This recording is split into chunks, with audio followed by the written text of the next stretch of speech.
उधर निमंत्रण देने की। भीम से भगवान श्री कृष्ण जी ने पूछा कि भीम, आपने उस महात्मा सुदर्शन जी को आमंत्रित किया या नहीं? भीम ने कहा, प्रभु आमंत्रित तो किया था, पर वो तो कुबोल आदमी है। श्री कृष्ण जी ने कहा, कुबोल कैसे लगा तुझे? कि परमात्मा, मैंने उनसे कहा था, हे ऋषि जी, मैं युधिष्ठिर राजा का भाई हूं और हम एक यज्ञ कर रहे हैं भगवान श्री कृष्ण के आदेश तक, और आपको हम निमंत्रण करने के लिए मुझे भेजा है। हे ऋषि परवर, अवश्य आने की कृपा कीजिए। तो क्या कहा उसने? कहने गया, भीम, तुम्हारे अन्न को खाकर नरक में नहीं जाना मैंने। तुमने तो ऐसा जुल्म किया है कि शायद पृथ्वी पर कोई कर सकेगा। वो करोड़ों बहन विधवा होगी, उन सैनिकों की पत्नी, और आज तुम आनंद मना रहे हो, उनकी आंखों से आंसू नहीं सूखे हैं। उनके बच्चे अपनी माँ से लिपट कर पूछ रहे हैं, हमारे पिताजी कब आएंगे माँ? माँ कहती है, बेटा अभी छुट्टी नहीं मिली है। और फिर ये कहकर बच्चों को एकांत स्थान में जाकर माँ बुरी तरह रो रही है। उधर से बच्चे भी अपनी माँ के ऊपर बैठ चिपट कर रो रहे होते हैं। और थोड़ा सा बड़ा बच्चा है, वो कहता है कि अब के पिताजी आ जाएंगे तो उनको कह दूंगा तुम मत जाना मिलिट्री में, मैं जाऊंगा मिलिट्री में पिताजी, आपके पीछे से मेरी माँ बहुत रोती है। ऐसे कहकर वो सारा हाहाकार मचा रहे हैं। और कहा, यदि तुमने मुझे बुलाना है तो ऐसी 100 अश्वमेघ यज्ञ का फल मुझे संकल्प कर दो, तब तुम पापियों का अन्न आहार करूं। अब श्री कृष्ण जी ने कहा, तूने क्या कहा? भीम कहने लगा कि मैंने आपकी और भैया की शर्म थी, नहीं तो उसको बोल आदमी को मैं कूट कराता, उसने मेरी ऐसी बेइज्जती की है।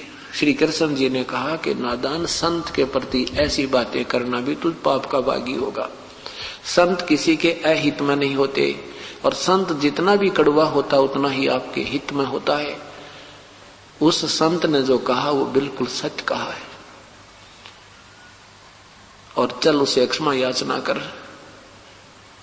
अब मरता क्या नहीं करता, संसार में बेइज्जती हो रही है, शंख बज नहीं रहा, दुनिया कह रही है कि इनके पाप घने हैं, हम क्या करें। वो मंडलेश्वर वहां बैठे कहते हम क्या करें, इन्होंने पाप ही जुल्म ही बहुत किए, नहीं तो शंख बज नहीं जाना था।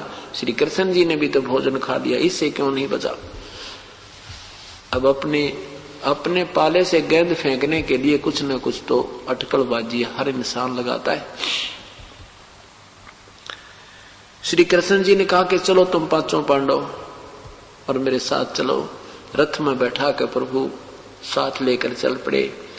1 किलोमीटर 2 किलोमीटर की दूरी पर रथ रोक दिया, वहीं छोड़ दिया। कहता जूते यहीं निकाल दो, और वहां से नंगे पैरों झोपड़ी की तरफ प्रस्थान किया पांचों ने। उधर से सुदर्शन जी को पता था कि इनका काम बने नहीं, क्योंकि जिन महापुरुषों की ये ओट लिए बैठे हैं, जिन भगवानों की ये शरण लिए बैठे हैं, उनसे ये अनमोल काम नहीं हो सकता। तुम कौन राम का जपते जापम, तात कटे न तीनों तापम।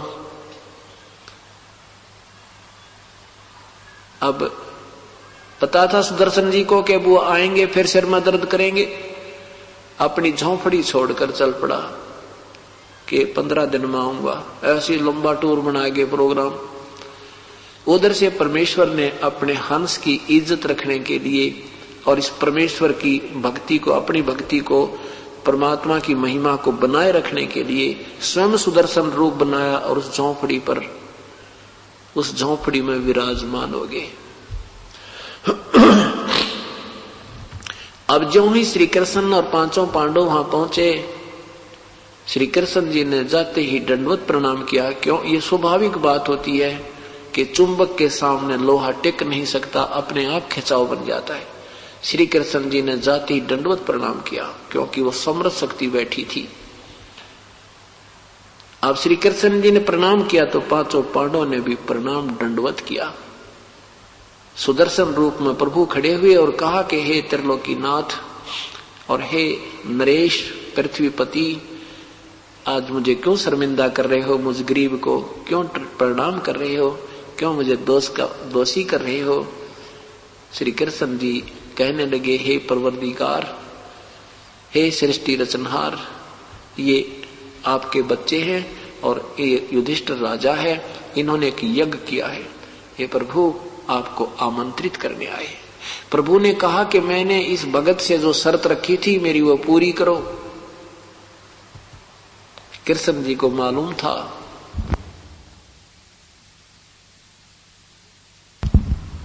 कि हे परमात्मा,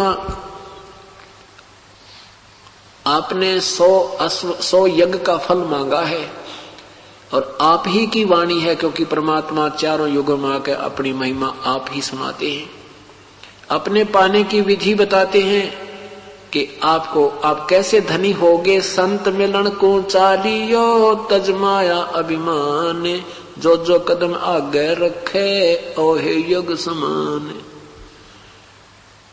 कि जो प्राणी पूर्ण संत के दर्शन के लिए, सत्संग श्रवण के लिए, मिलने के लिए और विनम्र भाव से आते हैं, अपनी पद और अपने अहम जो भी धन का अहम है, किसी प्रकार का उसको है, वो सब भूलकर ऐसे आवे जैसे कोई मरीज जाता है, भयंकर बीमारी से युक्त व्यक्ति और मेडिकल में जाता है।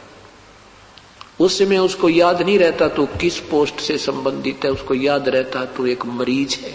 डॉक्टर कहता वहीं लेट जाता है चेकिंग के लिए, कहता वो टेस्टिंग कराने तुरंत चला जाता है, उसमें कोई मन में विक्षेप नहीं आता।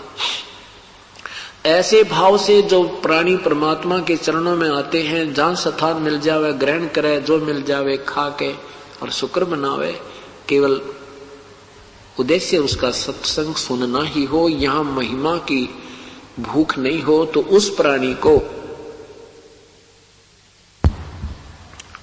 प्राणी को यहाँ आने का, जहां से सलाह है वहां से यहां तक आने का जितने भी कदम बनते उतना ही आपको पुण्य मिलता है। ये सत्य प्रभु की वाणी है।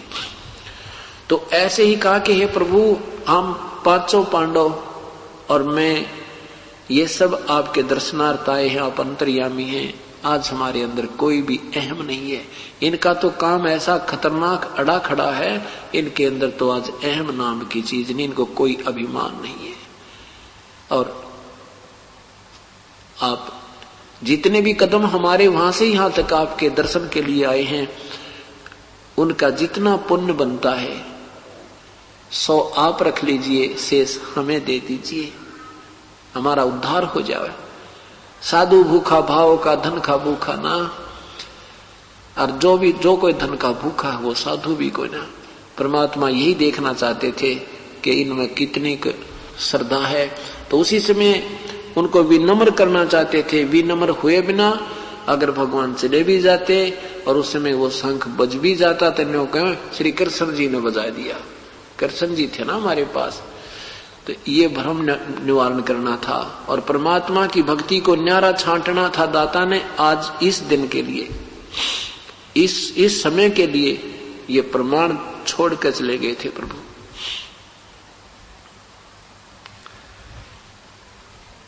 तो परमेश्वर ने कहा कि ठीक है भीम, हम चलते हैं भाई, एक काम कर, मेरी ये सुमरनी दे दे। माला टांग रखी थी खुटी गए, वह नाम जाप करने की मन क्या वाली। अब भीम ऐसा बली, जब वार्ता हुई थी, जब आमंत्रित करने अकेला आया था तो भगवान से कहा था, सुदर्शन से कहा था कि मैं अपने भैया से डरता हूं और अपने भगवान कृष्ण से मुझे शर्माती है, नहीं मैं ऐसा बना देता, तेरा हुलिया बिगाड़ देता, और मैं युद्ध में एक मारू था 10 मरते थे, तो क्या समझता है मुझे, अजी डिंग पेला था। तो जब वो उतारने लगा वो माला, भीम से माला टस से मस नहीं हुई और पसीने आगे। ये अब मायूसा होकर देख रहा है कि क्या कहूं, अब क्या कहूं इसको, मेरे से माला नहीं उतरती। तो परमात्मा ने कहा, क्यों भीम, तू एक का मारे था 10 मरे थे, पहलवान तार दे देना माला उतार के। वो जान गया कि बात याद सारी है, कहने लगा भगवान मेरे पर नहीं उतरती, और परमात्मा ने ऐसे किया था अपने आप उतर के माला हाथ में आएगी, क्योंकि उनको उनका सारा भ्रम निवारण करना था। जब तक इंसान निरसंशय नहीं होता, संत पर विश्वास नहीं बनता, तब तक काम नहीं बनते। और कहा और सुन ले पहलवान, एक और बात बताऊं तेरे ते, जब तू मुझे आमंत्रित करने आया सुबह सुबह और जिस तालाब में तूने स्नान किया था, वो बताऊं कौन किस क्या है वो? अखां जी कि वो कुंभकर्ण की खोपड़ी है। कुंभकर्ण का सिर का ये इतना हिस्सा है जिसमें यो इतना बड़ा तालाब भर गया, तेरे पैर भी ना टेक के तू स्नान करे था, तू अपने आप मांडी पा कर मैं ऐसे कर दूं वैसे। वैसे भीम बहुत शक्तिशाली थे और ये बताना चाहते हैं कि तेरे से बलि तो बहुत होकर जा लिए और ना जाना क्या क्या दुर्गति उनकी अब हो रही है। जो विधिवत साधना नहीं करते वो चाहे कितना ही बलि, कितना ही पृथ्वीपति, चाहे कितना समर्थ हो जाए, उस जीव का कहीं ठिकाना नहीं। तू अब इसी शरीर में अपने आप को समर्थ मान रहा, तेरे पैर भी ना टिके उस सिर की खोपड़ी में, इतना बलि, इतने तगड़े इंसान तेरे तो पहले हो दिए। अब उनकी पूरी फड़क काट दी परमात्मा ने, उनको कति सीधा कर दिया कि भगवान हमारे से घनी गलती बन गई। चलो बैठा कर रथ में परमेश्वर को उस यज्ञ मंडप में उतारा। कैसी सतीथि थी परमात्मा की, कैसी वेशभूषा थी, लंगोटी घुटनों तक की धोती, टूटे लीत्र जैसे टूटे हुए जूते होते हैं, और फटे पुराने जैसे मैले से कपड़े, दाढ़ी जैसे 2 महीने ना बनाई हो, सिर के बाल ऐसे उलझ पुलझ जैसे एक गरीब ग्रामीण होता है, ऐसी वेशभूषा में। और उन मंडलेश्वरों के पास पहुंचे जो दिन में 2-2 बार स्नान करें थे, 4-4 बार तिलक लगाए थे, और वो बैठे न्यारे न्यारे स्वच्छ आसनों पर, और जाकर देखा कि ये संत आ गया, ये संत लेने गए थे। सब अपने मुख पर ऐसे कपड़ा करके हंस रहे हैं कि ये लाए हैं संत, ये बजाएगा शंख, इनके पापों की तो गिनती नहीं है। भगवान श्री कृष्ण ने अपने हाथों आसन लगाया उस परम पिता का और कहा विराजमान हो प्रभु। परमात्मा उस पर बैठे। आप सबकी दृष्टि टिकी है कि ये आदमी है, क्या चीज है, ये संत कहां से है, इसकी कोई वेशभूषा संत जैसी नहीं लगती, ये क्या करेगा, इनके क्यों अक्ल मारी गई। भगवान श्री कृष्ण ने कहा बहन द्रौपदी, भोजन बना महापुरुष के लिए, इससे तुम्हारा काम बनेगा। अब द्रौपदी ने और अच्छा ध्यान लगाकर अपने हाथों भोजन बनाया और बहुत सुंदर नाना प्रकार के पकवान, कचौड़ी, न्यारी, पकौड़ी, हलवा, खीर अलग अलग बनाई, सब्जी, दाल, मूंग, राजमा, सब तरह के चावल चूल सब बना के और न्यारी न्यारी कटोरियों में एक थाली में सजा के परमेश्वर के सामने रखी और कहा आहार कहो, आहार करो प्रभु, हे ऋषि जी आहार करो। अब क्या किया मालिक ने, वो कटोरियां बाहर रख दी थाली में, उनमें से थोड़ी थोड़ी हर चीज आइटम ले ली और थाली में डालकर सारी गोल मथोड़ कर ली, सबको मिला लिया, खिचड़ी बना दी, कचौड़ी भी, पकौड़ी भी, दही भी, बड़े भी, खीर भी, खांड भी, दाल भी, सब्जी भी, सब कुछ ऐसे मिला दिया। और जितना वो प्रतिदिन खाते थे उतना सामान रख लिया, बाकी कटोरियां में शेष छोड़ दिया।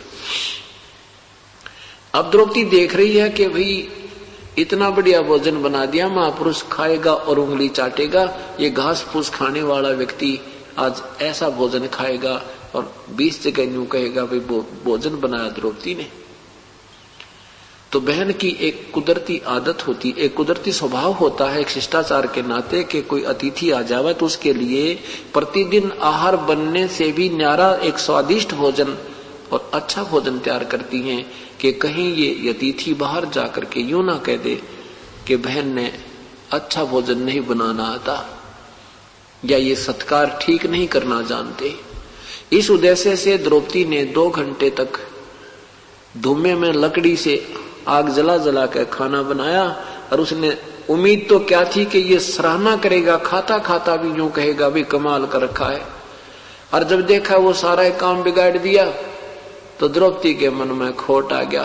क्या खोट आया कि रहा शूद्र का शूद्र, इसने खाना भी ना खाना आता, इतना खोट मन में आ गया। उधर से क्या किया परमेश्वर ने, वो 5 बार 5 ग्रास करते थे। सुदर्शन जी ने एक अपना नियम बना रखा था कि अंजल के ऊपर संयम रखना है, नहीं तो घना स्वाद होता, 2 रोटी ज्यादा खा जाता, फिर अंगड़ाई टूटे, नींद आवे। नहीं, कहते प्रथम अंजल संयम राखे, योग युगत सब सतगुरु भाखे। अन्न और जल पर संयम राखे, तब ये भक्ति बनती है। ना घना भी नहीं खावे और कति ना भी नहीं खावे। गीता जी के अध्याय नंबर 6 मंत्र 16 में कहा है कि हे अर्जुन, ये योग यानी भक्ति, ये साधना न तो अधिक खाने वाले की और न ही बिल्कुल ना खाने वाले की, ना ही एकांत स्थान पर बैठकर ये आडंबर करने वाले की, और ना ही अधिक जागने वाले की, और ना ही ज्यादा सोने वाले की सफल होती है, कभी सफल नहीं होती। तो इसलिए उसने ऐसे 1 ग्रास खाया, उस शंख ने आवाज की जो अलग रखा था, आवाज दी।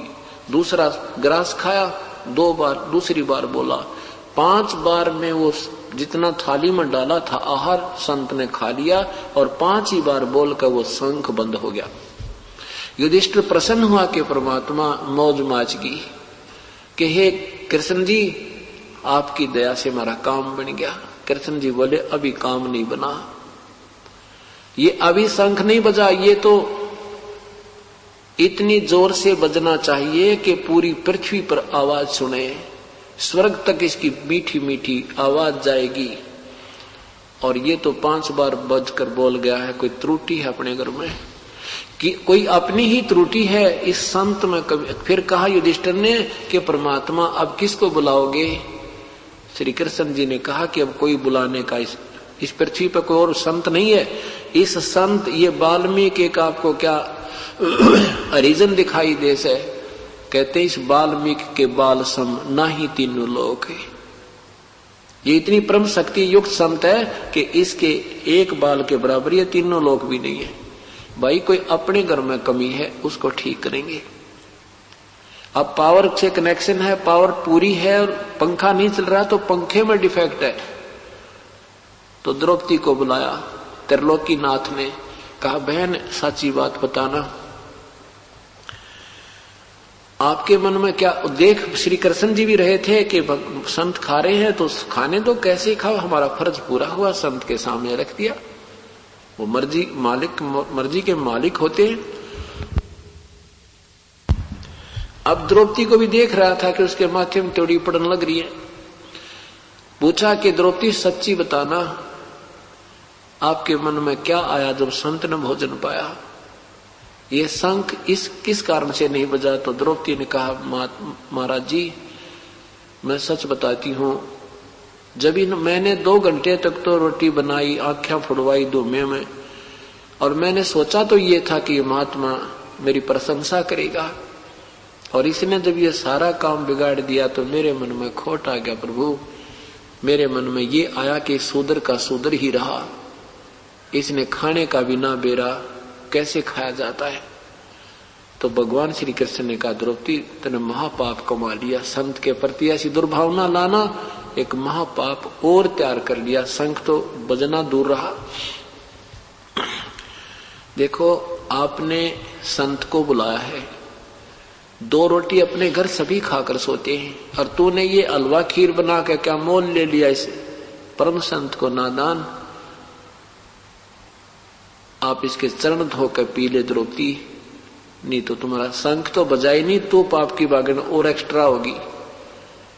अब मरता के नहीं करता, चरण लाई प्रात उठा के और परमात्मा के पैर उसमें धोए अपने हाथों द्रौपदी ने, और डाल के उस पानी को कटोरे में, और आधा जब पी लिया, जब श्री कृष्ण जी ने कहा बहन मुझे भी दे दे थोड़ा सा, तो आधा द्रौपदी ने और आधा श्री कृष्ण ने वो धूल भरे चरणों का जल उन दोनों ने पिया। तब वो शंख बजा, इतना जोर का शंख बजा के कण कण में आवाज हुई और पृथ्वी के ऊपर जितने भी वृक्ष थे फलदार फूलदार वो सब फल फूल गए और जो फलदार वृक्ष भी जो है ना फलों से लदपथ हो गए। स्वर्ग तक कोई वृक्ष, पर्वतों के वृक्ष भी हरे भरे हो गए सब जगह, चाहे वो कहीं रेगिस्तान में भी क्यों नहीं थे। और इतनी सदा एक बहार सी आ गई, तब उन पांडवों की यज्ञ संपूर्ण हुई। बोलो सतगुरुदेव की जय। अब देखिए पुण्यात्माओं, ये 3 ताप का अंतर्गत पाप था, 3 ताप के अंतर्गत कष्ट था। ये प्रेत आत्माओं का दबाव था और वो भी श्री कृष्ण और अन्य ऋषियों से नहीं हट पाया। ये पाप नहीं कटे उनके, ये तो श्री कृष्ण का जो, ये तो यहाँ के संत और भगवान एक लेवल के हैं, ये सत्कर मानना। अब इन्होंने ये क्या कराते हैं कि पाप उस जो कर्म में तो फर्क पड़ता नहीं, ये पुण्य और करवा देते हैं बहाने बना के कि इससे इनके और आगे चलेंगे तो कुछ राहत मिल जाएगी, ये तो रहना न्यू का न्यू। उधर से परमात्मा, वो भी काम पूर्ण परमात्मा से हुआ, जो उनके ऊपर प्रेत आत्माओं का दबाव था वो भी तब हटा जब परमात्मा ने स्वयं आकर कृपा बख्शी, आहार किया। उनकी यज्ञ भी संपूर्ण पूर्ण परमात्मा से ही हो पाई। पाप नहीं कटे उनके, पाप फिर न्यो के न्यो रह गए। जबकि श्री कृष्ण जी कह रहे थे तुम्हारे पाप कट जाएंगे, समाप्त हो जाएंगे, अपराध नहीं रहेंगे, तुम्हें कोई दुख नहीं रहेगा। अब क्या होता है, गीता जी अध्याय नंबर 7 के मंत्र नंबर 18 में कहा है कि अर्जुन, ये ज्ञानी आत्मा है तो बहुत अच्छी और ये समर्पण किया है इन्होंने, लेकिन ये मेरे वाली ही इस घटिया साधना में आश्रित रही। अपनी साधना को भी घटिया क्यों बताया परमात्मा ने? क्योंकि दुर्वासा जैसी तोब इन्होंने ओम नाम के जाप से हजारों वर्षों तक साधना की, जप किए, तप किए, परमात्मा मिला नहीं, ये एटम बम बन गए। ये एटम बम बन जाते हैं ना, सिद्धियां आ जाती हैं और उन सिद्धियों के आधार पर ये प्रभु पाक जाते हैं, एक दूसरे में सुप्रीम हो जाते हैं। एक दिन दुर्वासा जी द्वारका के पास बनी में जंगल में बैठ गया जाकर, और दुर्वासा जी श्री कृष्ण जी के गुरुजी भी थे। आपने श्री कृष्ण जी के गुरुजी संदीपनी ऋषि सुना है। संदीपनी ऋषि अक्षर ज्ञान के गुरु थे, आध्यात्मिक ज्ञान के जो गुरु थे वो दुर्वासा जी थे। अब दुर्वासा जी जंगल में जाकर बैठ गए। उधर से यादव 56 करोड़ हो चुके थे, इतनी संख्या हो गई थी, 56 करोड़ यादव हो गए थे। और यादव जो है भगवान श्री कृष्ण की महिमा की आड़ में आंडी पाक गए थे। वो संतों का आदर करना भी बंद कर गए थे कि हमारे भगवान श्री कृष्ण हैं, हमें किसकी जरूरत है।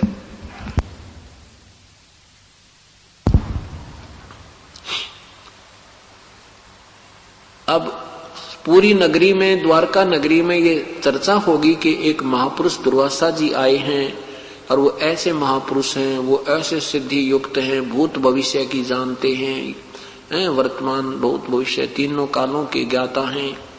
तो वहां द्वारका के व्यक्तियों में अभिमान हो ही रहा था। तो उन्होंने सोचा, कुछ एक व्यक्तियों ने मिलकर सोचा, चल दुर्वासा का जाड़ा लेकर आते हैं, दुर्वासा की परीक्षा करते हैं।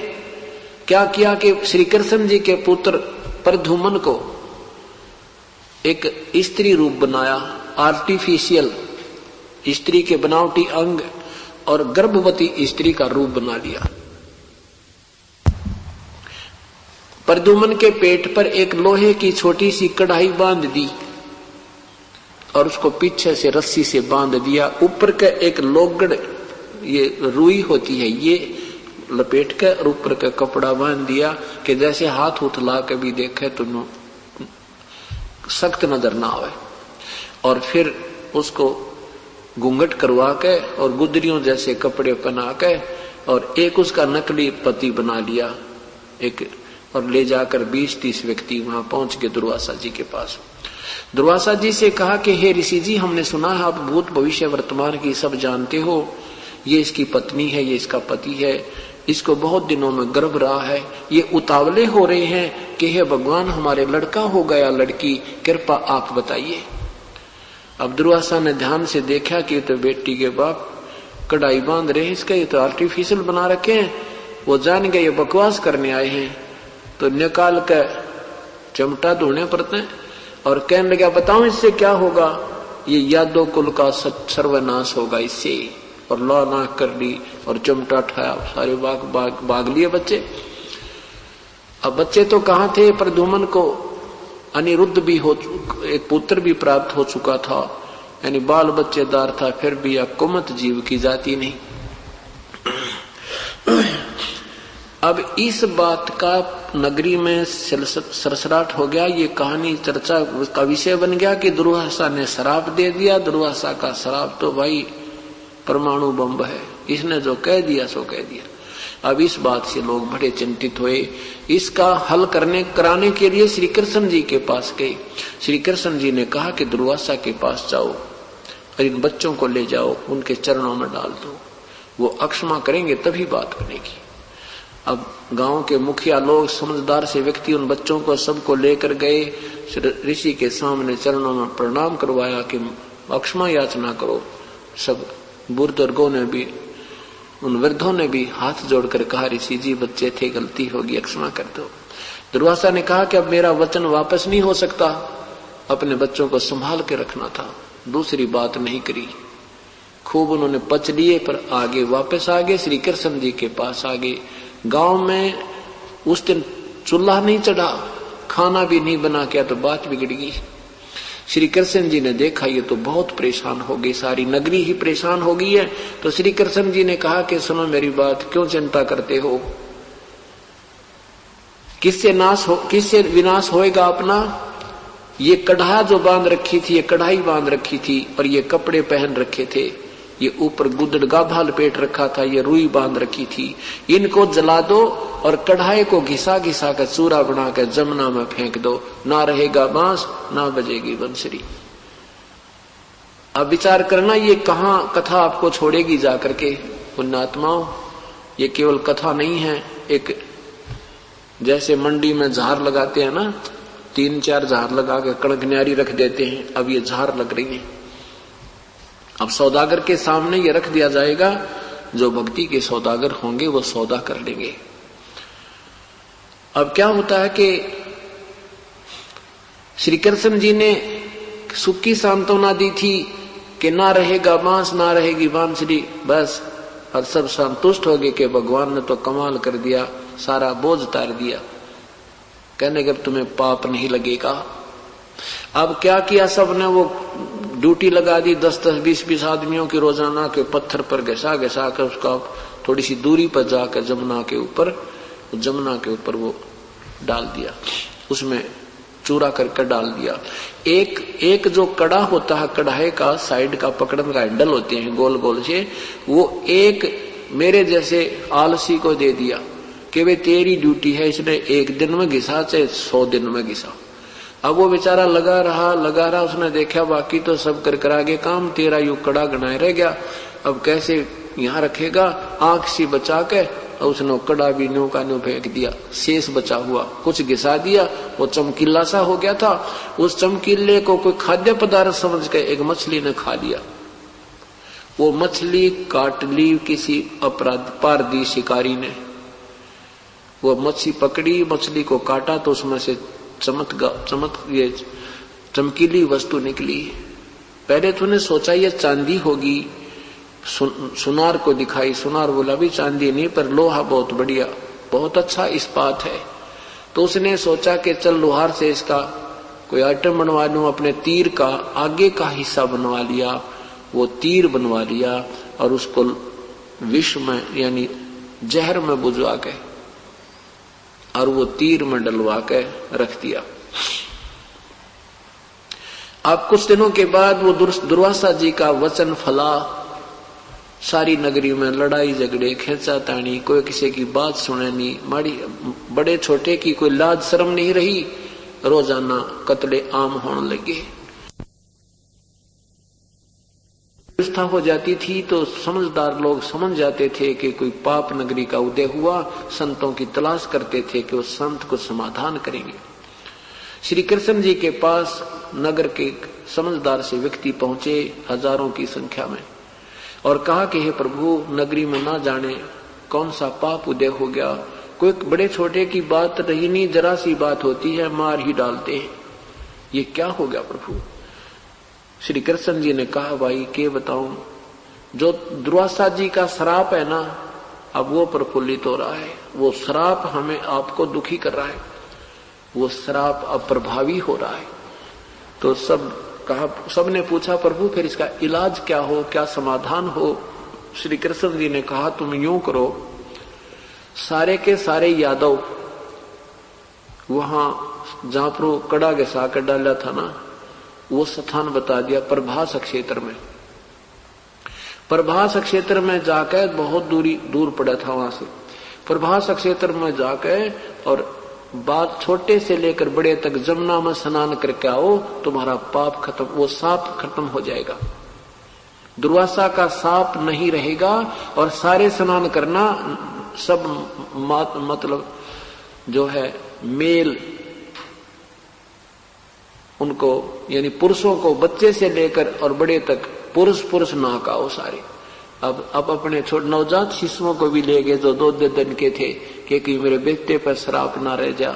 एक श्री कृष्ण जी के आदेश से सारे यादव यानी मेल पुरुष नर वो सारे ले गए और वहां पहुंच गए जहां पर वो कड़ा की साकर, वो चूरा डाला था लोहे का। उससे क्या हुआ कि एक तीखे पत्तों का घास उग गया उस कड़े के उस कणों से। अब यह अनहोनी काल भी तो कसूती चीज है। अब वो तीखे पत्तों का जैसे ईख होता है, ईख जैसे से भी तेज जैसे कुसा होती है या डाब जिसे बोलते हैं, उस कुसा जैसे पत्तों का, मोटे मोटे पत्तों का लंबा लंबा घास उग गया। अब वहां मनमुटाव गांव नगरी में चल ही रहा था। पांडवों को उनका यादों का रास्ते में भी गुरतुर होती जावे थी। वहां जाकर के स्नान करें और बाहर आवे, आते ही गुट्टम गुट्टा हो जावे।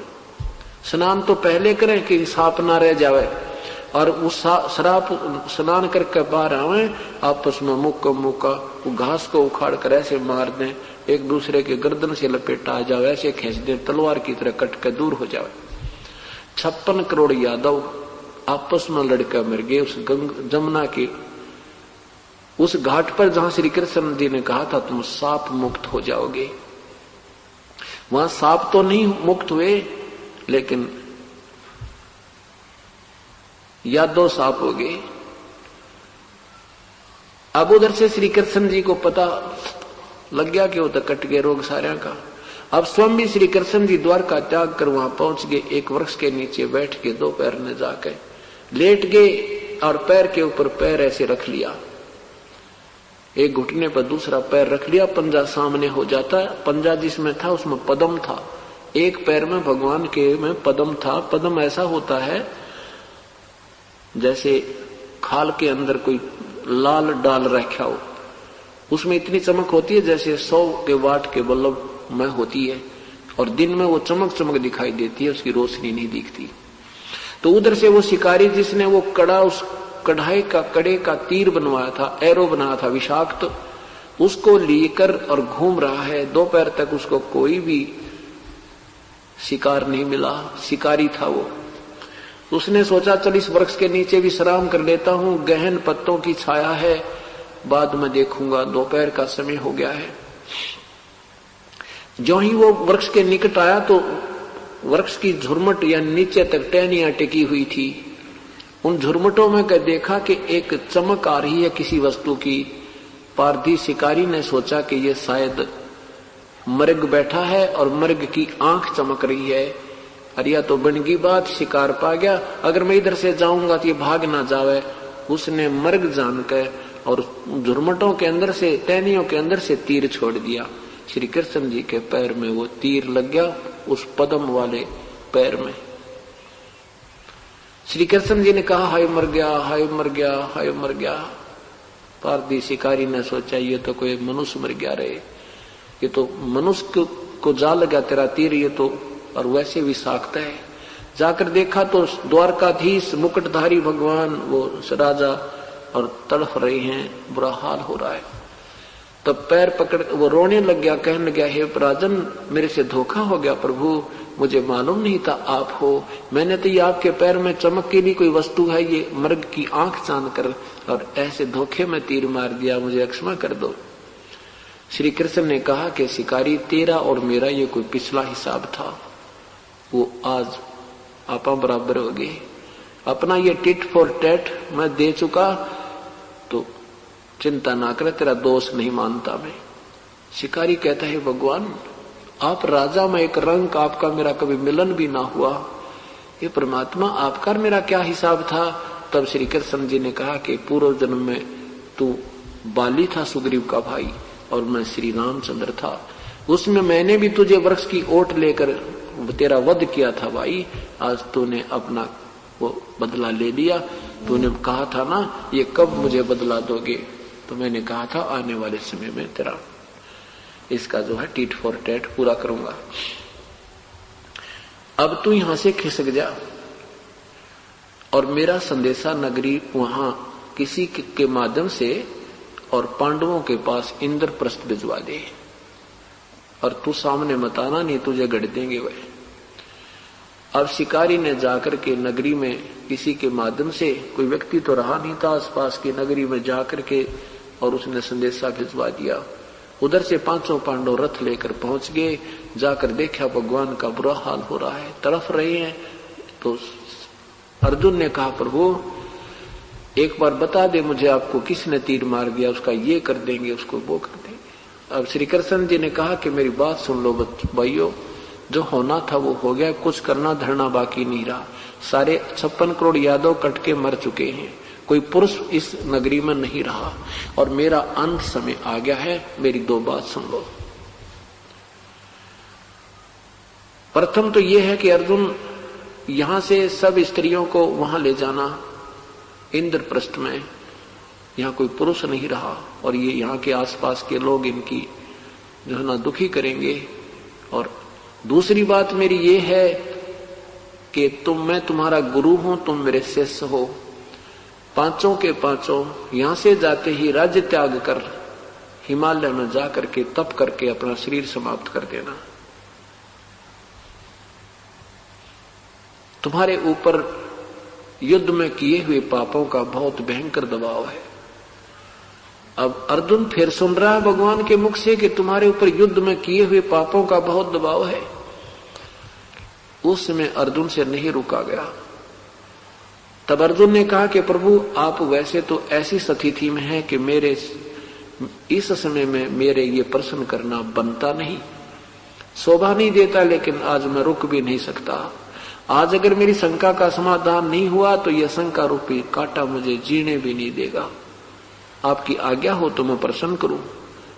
श्री कृष्ण जी ने कहा कि अर्जुन आज तो पूछ ले जो पूछना चाहता है, आज मत कुछ भी ना रखना अपने मन में। आज अंतिम समय में है, मैं सही सत्य बताऊंगा। अर्जुन ने कहा कि प्रभु आपने गीता के ज्ञान में मुझसे कहा था कि अर्जुन तेरे दोनों हाथों में लड्डू हैं, यदि युद्ध में मारा गया तो तू स्वर्ग को प्राप्त होगा और विजयी हुआ तो पृथ्वी का राज भोगेगा। परमात्मा मैंने तेरे आगे हाथ जोड़े, पैर पकड़े, स्पष्ट जवाब दे दिया था मैं युद्ध नहीं करूंगा, तीनों लोकों का भी मुझे को राज्य दे तो भी मैं ये पाप नहीं करूंगा, भिक्षा का अन्न मांग के खा लूंगा। आपने मुझे बाई फोर्स युद्ध करवाया, मुझे डराया और धमकाया और सौ लालच दिए। और आज आपने कहा था कि मेरे भैया को जब बुरे स्वप्न आ रहे थे तो आपने कहा था ये पाप युद्ध में किए हुए दुखदाई हैं। उस समय मैं नहीं बोल पाया क्योंकि मुझे डर था कि कहीं मेरा भाई इस बात को महसूस ना कर जावा कि ये पैसे लगाने की वजह से पैसे खर्चा होना दिख रहा है इसको, इसलिए ये वाद विवाद कर रहे। मैं चुप रहा। आज आपने वो फिर दुखती वही जख्म को फिर कुरेद दिया। भगवान आपको क्या मिल गया हमारे साथ ये ऐसा मजाक करने में। अब युधिष्ठिर कहता, अर्जुन ऐसे समय में भगवान से ऐसी बातें करना तुझे शोभा नहीं देता। अंतिम सैया पर ये श्वास ले रहे हैं और आप ऐसी ऐसी कटी जली बातें कर रहे हो, ये शोभा नहीं देता। श्री कृष्ण जी ने कहा, युधिष्ठिर ये ठीक कह रहा है, इसको कहने दे, इसको निकाल लेने दे अपना मन का मैल। तो अर्जुन कहा कि अर्जुन सुन, मैं तुझे क्या बताना चाहता हूं भाई एक बात। आज फिर कहा, हाँ मैं बताना चाहता हूं और आज सच बताऊंगा कि भाई ना तो मुझे ये पता मैंने गीता जी में क्या कहा था और न ही मेरे बस की बात थी भाई इस अपने को सबको नचाने वाला कोई कठपुतली की तरह नचाने वाली कोई और परम शक्ति है और उसने ये सारा खेल कराया भाई। और ये मेरी एक और आपसे प्रार्थना है, मैं जो कह रहा हूं वो कर लेना, हिमालय में जाकर के ये तप जरूर कर जाना, ये मेरी बात तो मान लेना, तुम्हारे हित में होगी। अब आपने देखा होगा कि श्री कृष्ण जी ने पहले कहा कि इस कढ़ाई को घिसा कर जमुना में डाल दो तो तुम्हें सांप नहीं रहेगा। फिर जब वो आपस में लड़ने मरने को तैयार हुए तो कहा उसमें स्नान कर लो जमुना में, तुम्हारा सांप कट जाएगा और सारे लेके जाना। पुण्यात्माओं, अभी तक ये तुक्केबाज मिले हमें, इनके पास समाधान था नहीं, पर गुरु पद पर आने के बाद कुछ अटकलबाजी ना लगाओ तो चेले टूट जाए। गंगा में स्नान करो, सरहद निकाल दो, फलाना कर दो, पिंडदान कर दो, हैं ऐसे कर दो, 500 लत्ते रख दो, मंडी बना दो, खेत में एक मंदिर बना लो, तुम्हें लाभ हो जाएगा, ये जंत्र इतना जाप कर दो, इसमें इतना जाप कर दो, फिर उसे भी काम नहीं बनता है तो कहते व्रत रख लो, एक व्रत रख लिया सोमवार का, मंगलवार का भी रख लो, यूं बढ़ाएंगे। इनसे कोई होना जाना था नहीं। हाँ, श्री कृष्ण जी ने इतना जरूर करा दिया कि जैसे उन्होंने वहां तप किया हिमालय में, उसका पुण्य अलग मिलेगा, लेकिन युद्ध में किए पाप पांडवों को भोगने पड़े। क्या हुआ? अंतिम संस्कार करके श्री कृष्ण जी का भी और सब पांडव यादवों का, वो चारों पांडव तो पहले आ गए, पीछे से अर्जुन सब गोपनियों सब स्त्रियों को लेकर इंद्रप्रस्थ को आ रहा था। रास्ते में बीलों ने उनको अर्जुन को घेर लिया। अर्जुन से वो युद्ध, वो धनुष नहीं चला जिसके आधार पर, जिसके द्वारा उसने महाभारत में विजय प्राप्त की थी। वो गांडीव धनुष भी उसके पास था और वही अर्जुन था। उन भीलों ने, वहां के जंगली लोगों ने उसको पीटा, अर्जुन पर हथियार नहीं उठा, वो युद्ध, वो तीर नहीं चला और गोपनियों को लूट ले गए, उनके हार तोड़ ले गए, कुछ एक औरतों को भी ले गए और अर्जुन खड़ा खड़ा देख रहा है। अब अर्जुन कहता है कि सचमुच ये कृष्ण बहुत छलिया था, इसने हमारे साथ धोखा ही धोखा किया। जब मुझसे युद्ध करवाना था तब तो उसने मुझे इतनी शक्ति दे दी कि एक तीर मारूं था एक लाइन में 10 मर जाया करते थे, और आज वही हथियार और वही अर्जुन, ये भगवान मेरा हाथ भी नहीं उठ रहा और मैं खड़ा खड़ा पिट रहा हूं। ये बहुत छलबाज व्यक्ति था। यहाँ परमात्मा कहते हैं कबीर साहब के, ना तो श्री कृष्ण छलिया थे, तुम मूल को नहीं जानते। इस सब की जड़ ये काल ज्योत निरंजन है, इसी ने शक्ति प्रदान की थी और कृष्ण जी हर की तो सुखी महिमा बंटी थी और ये जीव दाब जाते थे। हाँ हाँ, और इनसे होना जाना कुछ था नहीं। अब वो बदनामी के कारण और बन गए, लेकिन वो करने वाला ये काल ही था। उसके बाद क्या हुआ कि जाते ही 500 पांडव इंद्रप्रस्थ को त्याग गए। राजा परीक्षित को, अपने पोते को राज्य दे दिया, अभिमन्यु के पुत्र को। हिमालय में जाकर के सारा शरीर शरीर समाप्त हो गए, गल गया उनका शरीर, वहां पर वो मर गए। युधिष्ठिर का केवल पंजा पंजा गला था, वो उसी शरीर में अपने ऊपर चला गया। ऊपर जाकर के क्या हुआ कि ये 500 पांडव जो थे, युधिष्ठिर जो था ये धर्मराज का बेटा था, अर्जुन था ये इंद्र का पुत्र था और भीम पवन देव का बेटा था, नकुल और सहदेव ये अश्वनी देव के पुत्र थे। ये यहाँ एक फिल्म बनाने भेजे थे काल ने, ये हीरो बन के आए थे।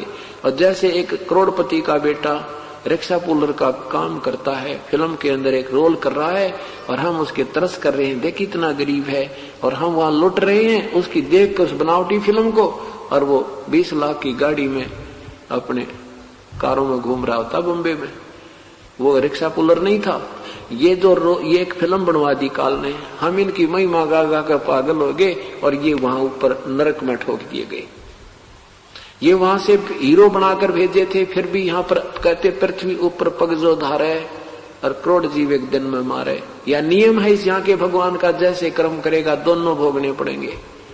पुण्य अलग अकाउंट है, पाप का अलग अकाउंट है, इसमें कोई चेंज नहीं होता जब तक पूर्ण परमात्मा की शरण और ये सतनाम हमें नहीं मिलेगा।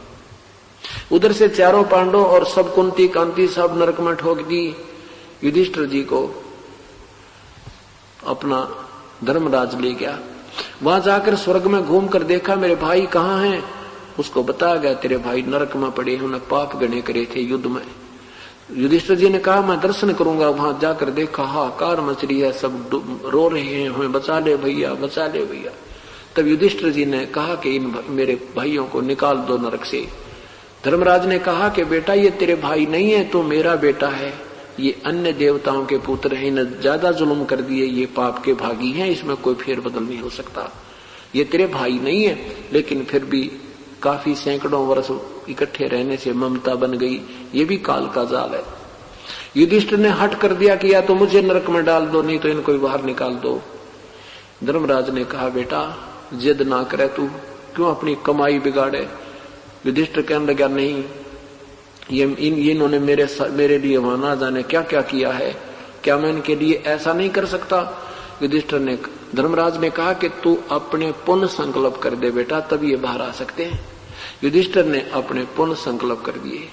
उस युधिष्ठिर के पुण्य देने से पांचों पांडव कुंती द्रौपदी बाहर निकाल दी। और जब तक इस युधिष्ठिर के दिए हुए पुण्य उनके साथ रहेंगे तब तक वो स्वर्ग रहेंगे। वो पुण्य क्षीण होते फिर नरक में ठोके जाएंगे, युद्ध के पाप उन्हें भोगने पड़ेंगे। उसके बाद क्या होता है कि अर्जुन को तो अर्जुन को इंद्र ले गया अपने बेटे को, भीम को ले गया पवन देव, अश्वनी देवता अपने पुत्रों नकुल और सहदेव को ले गया, युधिष्ठिर रह गया अपने पिताजी के पास। तो ये परमात्मा ये बताना चाहते हैं कि तुम जिन भगवानों की ये लीलाएं पढ़ा करते थे, जिन महाभारत को पढ़कर तुम एक प्रसन्न होते हो, ये एक बनावटी फिल्म है। बनावटी मीन वैसे यहाँ तो ओरिजिनल थी, और हमें यहाँ धोखा देने के लिए इस काल ने इन महापुरुष एक वहां से तो भेजे थे, ये बहुत अच्छे पुण्यकर्मी प्राणी, और उस पुण्यकर्मी प्राणियों को सहयोग मिलता, उनकी विजय होती है, और फिर वो उनकी भी दुर्गति, और यहाँ भगवान श्री कृष्ण जी की भी दुर्गति आपके समक्ष है। तो यहाँ परमात्मा बताना चाहते तुम कौन राम का जपते जापम तात कट न तीनों तापम। तो इसलिए क्या बताते हैं, समर्थ का शरणा गहो रंग होरी हो, कदे न हो अकाज राम रंग होरी हो। उस समर्थ का शरणा गहो रंग होरी हो, सदा सुखी रहोगे और कोई तुम्हें दुख नहीं होगा, और पूर्ण परमात्मा की प्राप्ति होगी, आत्म कल्याण होगा। बोलो सतगुरुदेव की।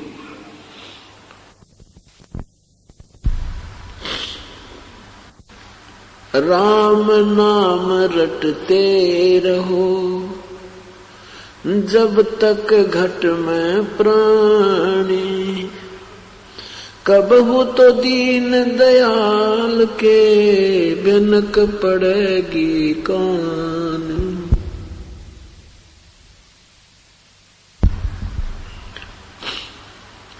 कबीर लौट सको तो लौटियो, राम नाम की लूटी, पीछे फिर पछताओगे, प्राण जहांगे छोटे। नहीं भरोसा देही का, विंस जावे छिन माही, श्वास उश्वास में नाम जपो, और यतन कछु नहीं। श्वास उश्वास में नाम जपो, व्यर्था श्वास मत खो, ना जाने इस श्वास को आवन हो कि न हो।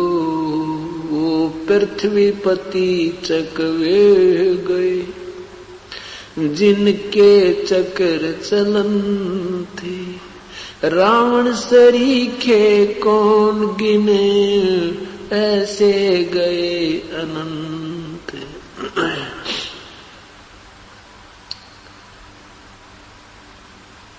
परमपिता परमात्मा पूर्ण ब्रह्म कबीर परमेश्वर की महिमा पुण्यात्माएं सुन रही हैं। कल के सत्संग में शाम के समय आपने कली द्वापर युग में करुणामय नाम से परमेश्वर अवतरित हुए थे, स्वयं प्रकट हुए थे। उस समय कुछ एक पुण्यात्माओं का उद्धार किया था, जिनमें से मुख्य 2-3 के विषय में आपको कल बताया। एक भगतमती इंद्रमती, जो राजा चंद्र विजय की रानी थी,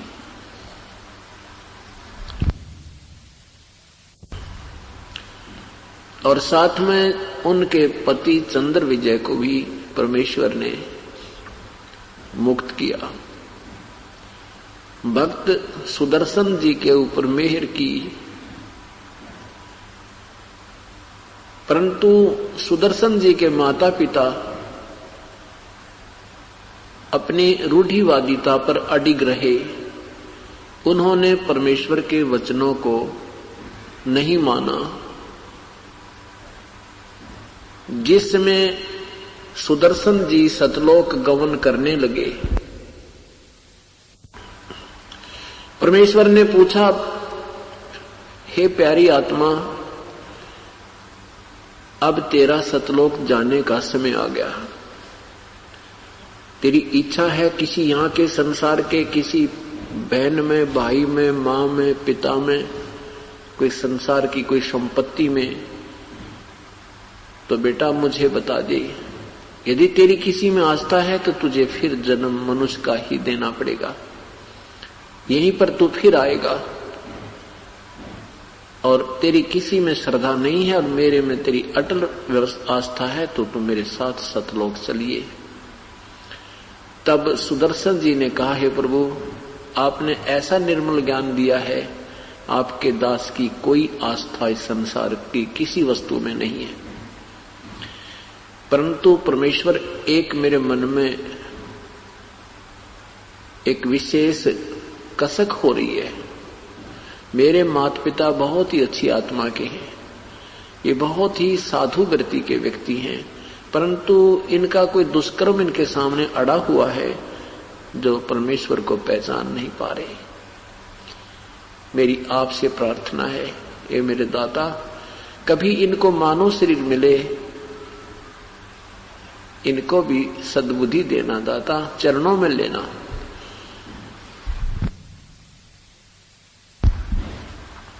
अब देखो काल ने कितनी जबरदस्त हथकड़ियां लगा रखी हैं जो हमें दिखाई ना देती। मोह ममता की बेड़ी लाके जड़ कर्म गले में तोक दिए। ये मोह ममता की बेड़ी बांध लगा रखी हमारे। देखो कितना जाल कर रखा है। जब व्यक्ति वृद्ध हो जाता है और बच्चे बड़े हो जाते हैं, तो बड़े व्यक्ति की और छोटे विचारों, छोटे जवान लड़के की या लड़की की कभी विचारधारा आपस में मेल नहीं खाती और उनमें जरूर कुछ थोड़ा बहुत मन मुटाव बना रहता है।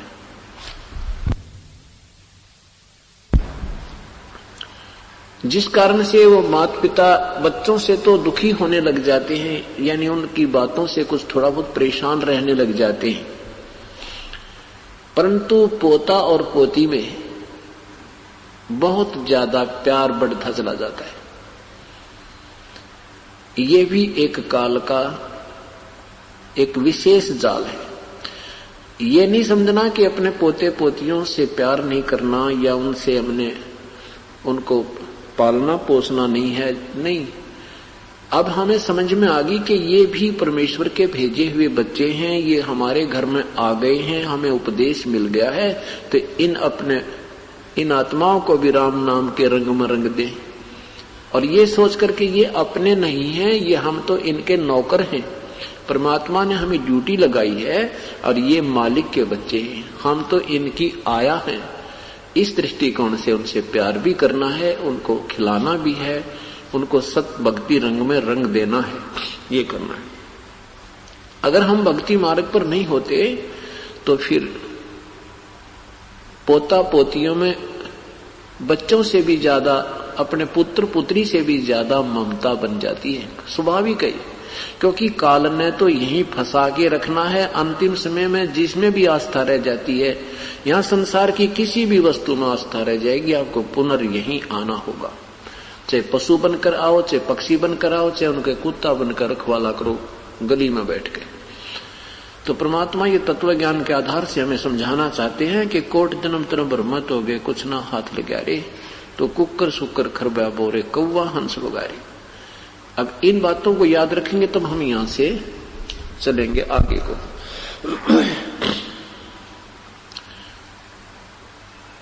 अब परमेश्वर जान गए कि भक्त की आत्मा अभी भी अपने मां बाप में फंसी पड़ी है,